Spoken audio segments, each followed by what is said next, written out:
Hello everybody, and welcome to day 20 of the Daily Deer.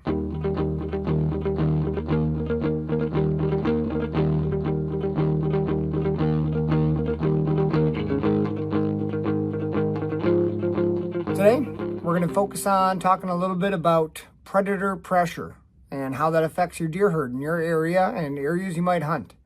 The quote of the day for day 20, Daily Deer: "The balance of nature is delicate, and as hunters, we are a part of that balance." And that was quoted from our favorite Theodore Roosevelt. And that's kind of the beauty of hunting. The way we see it is you're no longer just an observer of nature and the natural cycle. You become part of it when you enter the woods with the intent of harvesting or killing an animal. You're no longer just kind of observing the natural world and looking out the window and being a external part of it, but you become part of nature as a hunter, and you put yourself into the circle of life. And that's the truth of it. And Theodore Roosevelt said it well, that nature is a balance. And I think that's what we aim to do with our conservation goals. Some states do it differently. Some states do it better in my eyes. But the aim is to balance the human interaction with the natural world. So many groups and anti-hunting groups or, animal activists, which is great. We got to have all of that. But so many of them think that we need to manage our resources as if humans weren't here. Let nature take care of itself. But humans are here. We've been here for a long time. We have taken so much land that we cannot manage the natural resources without including the difference that humans make. And obviously, we are predators to the deer herd. Humans take their own, obvious huge amount of toll on it, especially here in Wisconsin. We have a tremendous amount of hunters. We take a tremendous amount of deer every year, but our deer herd has been healthier than in years past. And the conservation efforts are showing that our deer populations are really, really, really high. Where we see differences in that is where predation takes a toll outside of the human toll. The northern, I'd say, third of Wisconsin has much different predation effects than the southern 2/3 of the state.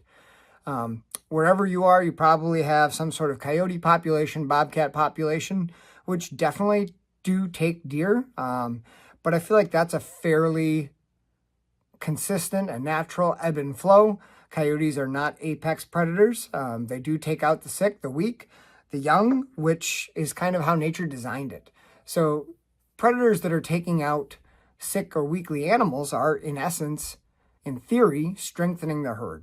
And that's something that absolutely, no doubt, is going to be there, and whether you coyote hunt or trap or not, which are great things to get into, great things to do.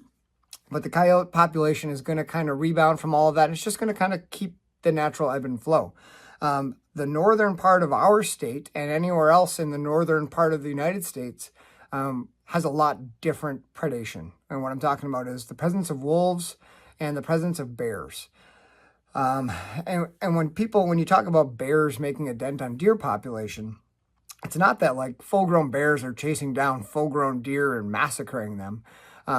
Many people already know this, but bears do their best work in the spring, right after fawns are dropped. The fawn's natural defense is to lay motionless because they're basically odorless. They don't have a scent buildup to them yet. So their job is just to remain motionless and let predators walk by. Bears, as you know, have an incredible sense of smell, something like 10,000 times better than a human being. And bears will eat a very large number of fawns in the springtime. And that's something that we don't really see or notice the effect because not many people, we have not yet seen those baby fawns. So it's not like we've noticed this population increase and then it's decreasing. That's just their effect kind of goes unnoticed.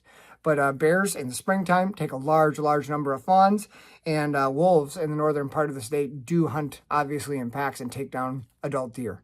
Many times, adult bucks, mature bucks, especially if those bucks were rutting, those deer get worn down in the later months, early winter, later fall, and those many times become victim to wolf packs.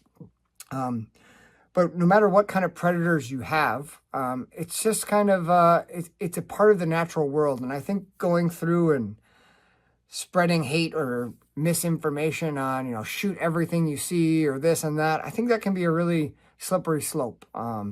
They're a part of the natural cycle just like we are, and they need to be managed just like we manage all of our other natural resources. So that's one point of contention in some of the surrounding states where wolves have kind of been reintroduced, and now there's really no season for them. It's like, well, hey, if we're managing every other resource in our state, all the wildlife has some sort of rules, regulations, season, how can we not manage the apex predator? Which I would agree with. I think there is a place for management and a place for conservation efforts to make sure that population is kept under control. As far as that relates to your own hunting, obviously where you hunt and the predators that call that area home are going to make a difference on how those deer act as prey.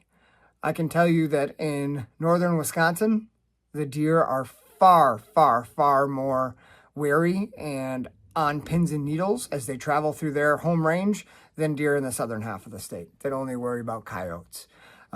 Deer that are in the presence of mountain lions, bobcats, bears, and wolves are hunted every single day of their life. So their survival skills and the way they go about moving through their home range is quite different than anything in the southern part of the United States. It just is, because they have to. If they're not as aware or careful or on pins and needles 24/7, they're dead. So the predation effect definitely makes a big, big difference. And that's something you can take into the woods with you.